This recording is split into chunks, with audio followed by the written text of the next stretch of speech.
উদযাপন করার জন্য, অনুরোধ জানানোর জন্য।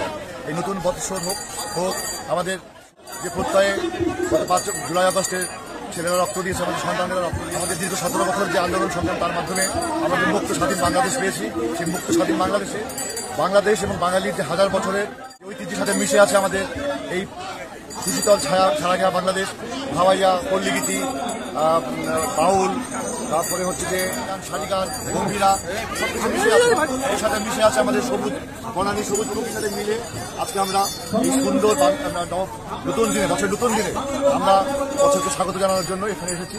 আমরা চাই আগামী দিনে সবাই একসাথে একটি সুন্দর, শান্তিপূর্ণ, সমৃদ্ধিশালী এবং পরস্পরের প্রতি ভালোবাসার বাংলাদেশে তরুণদের যে প্রত্যয়, তরুণ যে প্রত্যাশা, তরুণরা যে স্বপ্ন দেখেছে, সেই স্বপ্নকে বাস্তবায়নের জন্য আমরা এই নতুন বছরটাকে কাজে লাগাতে চাই পরিপূর্ণভাবে।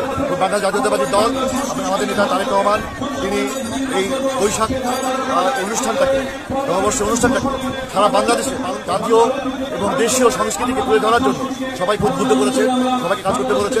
তারই আলোকে গোটা বাংলাদেশের প্রত্যন্ত অঞ্চলে, গ্রাম, ইউনিয়ন, থানা, সকল পর্যায়ে আজকের এই বর্ষবরণ এবং বৈশাখী এই প্রথম দিনটি উদযাপিত হচ্ছে। এর পাশাপাশি আমাদের আরও অনুষ্ঠান আছে, দেশীয় খেলা আছে।